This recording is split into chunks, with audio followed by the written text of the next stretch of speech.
Annie Dagenet, ergothérapeute. Faut faire attention parce que ergonomie, c'est un mot à la mode. Ça se trouve partout en ce moment-là. On peut retrouver, ça va la chaise, mais ça va dans les outils, ça va dans n'importe quoi. Et ergonomie veut pas rien dire en soi. L'ergonomie, c'est quand c'est adapté à nous, à nos besoins. Si on a la plus belle chaise qui peut coûter des milliers de dollars, mais elle est 2 fois trop grande pour nous parce que la chaise est faite pour un homme qui mesure 6 pieds et qui pèse 200 quelques livres et nous, on est une femme de à peine 5 pieds, on pèse 100 livres. Elle va être belle, la chaise, mais elle sera pas adaptée pour nous. Ce sera peut-être la meilleure chaise ergonomique au monde. On sera pas bien là-dedans. Donc, l'ergonomie, c'est pas le mot. C'est ce que ça fait pour nous. C'est quand les outils travaillent pour nous. Donc, c'est vraiment important de prendre des outils qui travaillent pour soi, que ce soit le mot ergonomique ne veut pas rien dire en soi. C'est ce qu'on applique à nous qui est important. Dans d'autres outils de travail, de ce temps-ci, ils parlent beaucoup des outils ergonomiques pour le jardinage, les pelles ergonomiques, puis les ratisseurs ergonomiques, je sais pas trop. Mais si on est petit, on n'a pas besoin d'un grand manche de pelle. Si on est grand, on a besoin d'un grand manche de pelle. Achetez la pelle qui vous convient à vous. Qu'elle soit marquée ergonomique ou pas, faites votre ergonomie. Assurez-vous que ça répond à vos capacités, à vos mensurations, à votre gabarit. Peut-être que la pelle de votre conjoint, de votre conjointe, ou la chaise de votre conjoint, de votre conjoint, c'est pas la bonne chaise pour vous. C'est peut-être votre chaise à vous que ça vous prend.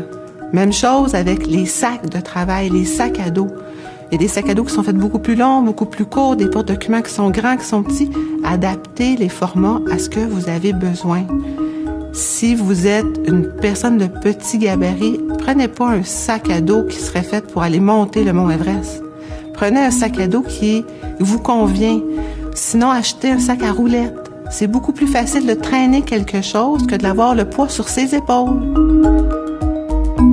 À la maison, ce qu'on peut faire, comme pour penser ergonomiquement, si j'ai besoin d'aller dans l'armoire du haut, toujours m'étirer au bout de mes capacités pour prendre un verre d'eau que j'utilise tout le temps, ça marche pas.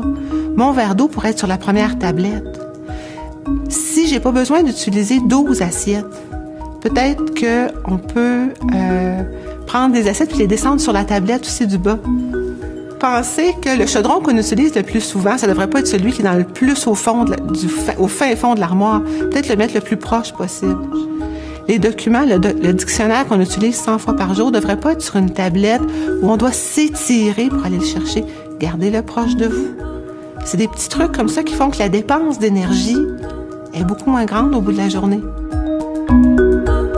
Pensez à adapter tout ce qui est facile à prendre, tout ce qu'on utilise souvent. Ça, c'est de l'ergonomie. Ce qu'on utilise souvent devrait être proche de nous.